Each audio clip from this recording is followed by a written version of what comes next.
Welcome to today's deep dive. I'm really excited because we are looking at a massive cultural moment happening next month. Oh, absolutely. It's huge. Right. I'm talking about the 2026 Eurovision Song Contest in Vienna. And specifically, we are zooming in on Sweden's entry today. So for you listening, whether you're prepping your Eurovision watch party snacks or you just love a fascinating case study, this is for you. Yeah, and we're working with a really incredible stack of documents for this one. We've got the Melodifestivalen and voting data, the international betting odds for the semifinals and the grand final. Which is just hard math, honestly. Yeah, exactly. Lots of math. Plus, we have the translated lyrics of the Swedish entry, a song called My System, and the biographical background of the artist herself. So the mission today is basically synthesizing all of this, right? Because this isn't just about a 3-minute pop song. It's like a real-time exploration of artist reinvention. Totally. And the intricate math of international consensus. Not to mention how deeply personal vulnerability collides with, incredibly charged global politics on the world's biggest stage. Okay, let's unpack this. Usually, when we think about a performer wearing a mask on stage, we think of it as like a superhero effect. Oh, like hiding your everyday self. Yeah, exactly. You put on the disguise and you become something larger than life, unstoppable, right? But I want to explore what happens when a mask does the exact opposite. What do you mean? Well, what if, instead of hiding your weakness, a physical mask is the very thing that creates enough of a safe space for you to be completely, devastatingly vulnerable in front of millions of people? Oh, that's an interesting way to frame it. Right. To understand the song representing Sweden, we first have to understand the incredibly unusual journey of the 24-year-old woman singing it.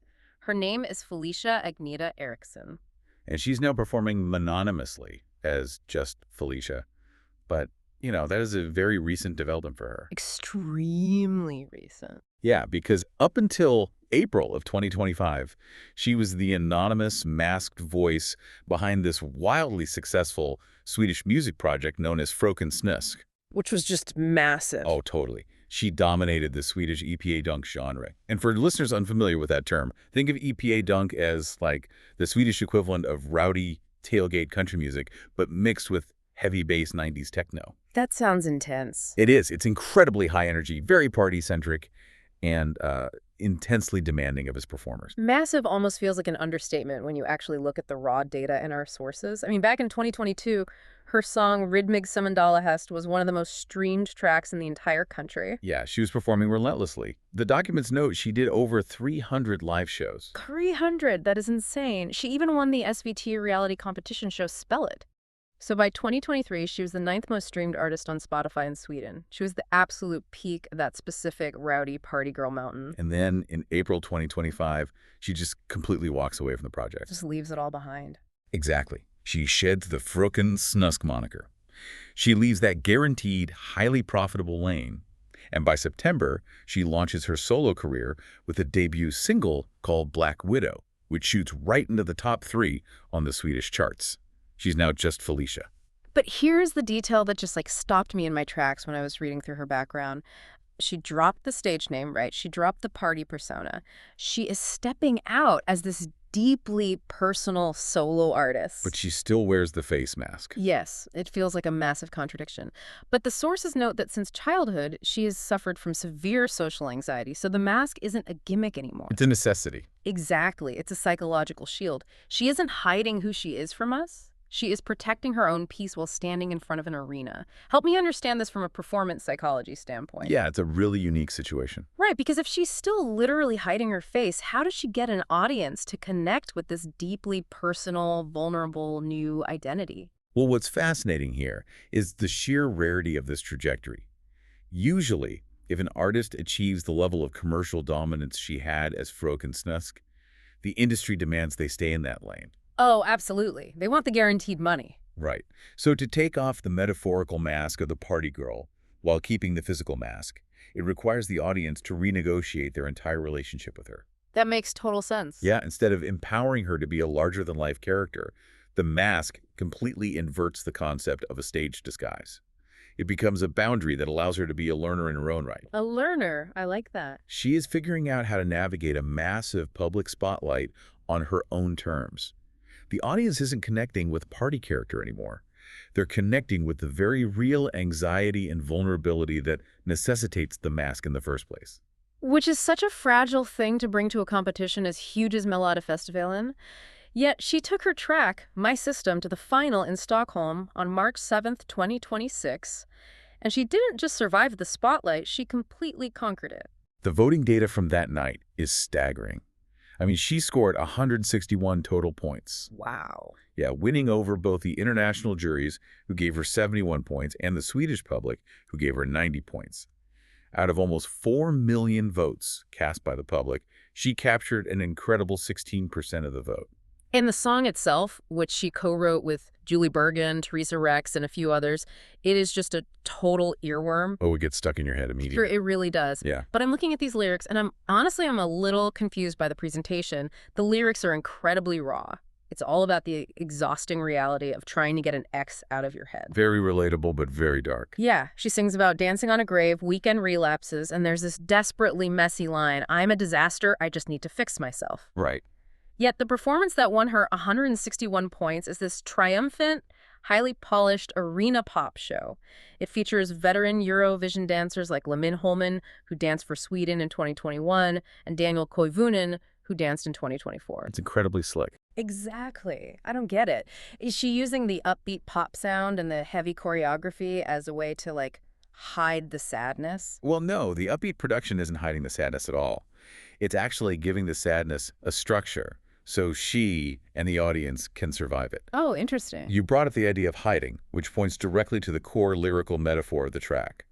She sings, if I encrypted all my feelings for security, it wouldn't matter at all. Ah, I see. She is explicitly telling the listener that trying to hide the messiness simply does not work. So rather than singing a slow, stripped-down, sad ballad, she sets the chaos to a massive dance beat. That's brilliant, actually. There's a YouTube comment cited in our sources under her performance video that perfectly encapsulates this.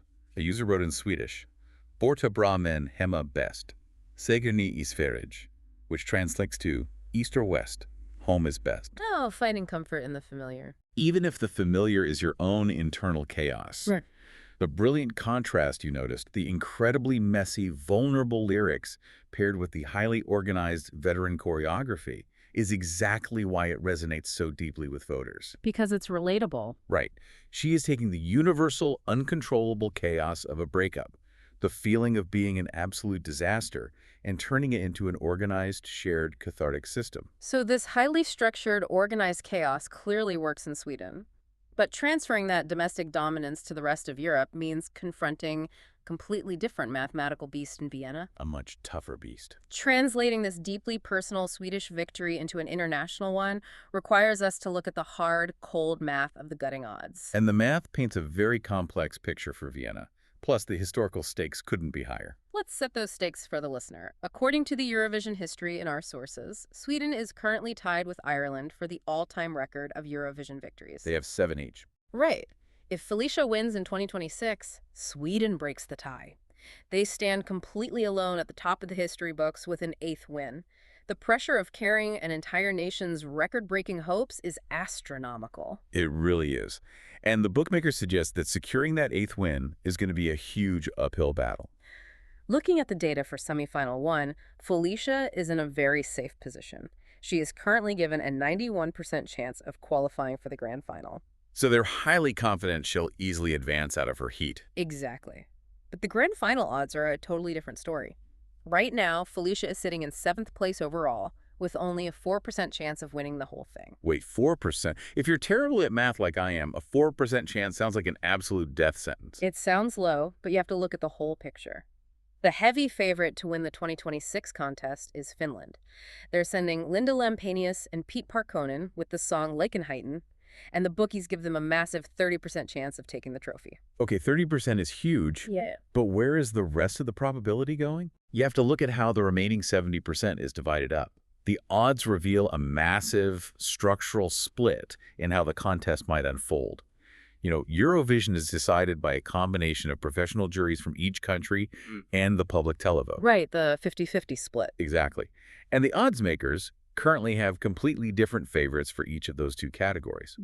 Australia's Delta Goodrum, with the song Eclipse, is the clear favorite to win the jury vote. Okay. Meanwhile, Israel's Noam Beton, with the song Michelle, is the heavy favorite to win the televote. Here's where it gets really interesting. I'm trying to visualize how this actually plays out on the scoreboard, because juries traditionally reward, like, technical vocal proficiency and polished composition, which might explain Australia's favorability there. Precisely. And public voters tend to reward emotional or cultural resonance, which drives the televote, so they often cancel each other out.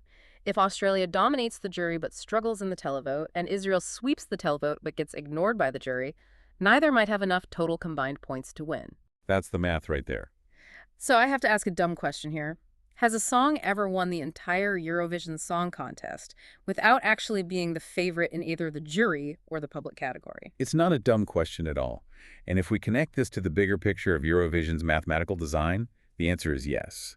The sources point us to a perfect precedent for this. Oh, really? When? In 2011, Azerbaijan won the grand final with the song Running Scared. They didn't even win their own semifinal. They came in second. Greece won that semifinal, but ended up 7th in the grand final. That is wild. The entire system is fundamentally about broad consensus rather than passionate polarization. A highly polarizing entry might completely dominate a specific demographic or a specific voting bloc. But they missed the middle. Exactly. But a song like My System, which has already proven in this Swedish national selection that it can appeal equally to both the public and the jury, earning 90 and 71 points respectively, might be exactly the kind of consensus builder needed. So if the points at the absolute top are heavily fractured between Australia and Israel, a song that consistently scores second or third across the board from every single country mathematically hoovers up the remaining points and can take the overall victory. That is exactly how she could do it with a 4% odd. Wow. Now, the reason those televote numbers for Israel are so volatile and the reason the split vote even exists in the projections is because the contest is currently engulfed in geopolitical tension. A tension Felicia herself has actively stepped into. Right, which brings us to a major, unavoidable storyline documented in our sources regarding her journey to Vienna. But before we get into this, we want to be incredibly clear to you listening. Great, please. We are strictly, impartially reporting the contents of the source material. We are not taking any political sides here. We aren't endorsing or condemning Felicia's viewpoints at all. We are simply providing the full, factual context of the 2026 contest as documented in the sources. Exactly. Objectively mapping the landscape of the contest requires acknowledging that the sources indicate Felicia has explicitly criticized Israel's participation in Eurovision. Right. The data shows she has voiced this criticism in various interviews, both before and after she won Melodifestivalen. Which adds an entirely new layer to our understanding of her as a performer. I mean, purely from the perspective of the psychological load she's carrying, we have to look at the reality of her situation. The heavy burden. She is a 24-year-old artist who relies on a physical mask to manage severe social anxiety. She is carrying the sheer historic pressure of competing for a record-breaking 8th win for her country. And simultaneously, she is actively navigating and participating in highly charged geopolitical discourse on a global stage. The burden on her shoulders before she even sings a note is just staggering. This raises an important question about the nature of the contest itself. We like to think of these events as purely musical escapes, right? But Eurovision has never existed in a political vacuum. To understand the context Felicia is stepping into, our sources remind us of a historical precedent regarding how the European Broadcasting Union handles political matters. Oh, the 2009 example. Right. In 2009, the contest was held in Moscow. Georgia decided to send a song called We Don't Want to Put In. Because of the obvious political undertones of those lyrics, the EBU stated the song could not participate unless the lyrics were changed. And Georgia refused, right? Yes, Georgia refused to change them and withdrew from the contest entirely. It proves that the intersection of pop music and geopolitics at Eurovision is baked right into its history. It's totally inescapable. For modern artists like Felicia, the performance starts long before the lights go down in the arena. In today's highly connected media environment, an artist's public statements, their interviews, their personal stances, all of it becomes inextricably linked to their international narrative. People are voting on the whole package. Exactly. When she steps onto the stage in Vienna, the audience isn't just evaluating the vocal performance of a pop song. They're reacting to the entire complex context of who she is, what she has said, and the current state of the world. So what does this all mean? When we look at this entire stack of documents, the sweeping voting percentages from Melodifestivalen, the fractional bookmaker odds showing a massive split between juries and public voters, the translated lyrics, the artist's history in the EPA dunk scene, it reveals a narrative so much richer than just a music competition. It really does. Whether you are getting ready to watch the semifinals next month, or you are simply fascinated by how humans navigate immense pressure, Felicia's story is a masterclass. It's a story of an artist transitioning from a high-energy gimmick to raw vulnerability without losing her audience. It's about understanding the mathematical consensus needed to win a continent's approval. Yeah, and it's about trying to protect your own peace while carrying the weight of a nation and the intense complexities of global politics. It is a testament to the fact that on that stage, every single element, the lyrics about being a disaster, the veteran choreography, the public statements, and the physical mask, has to work together as a cohesive system. Absolutely.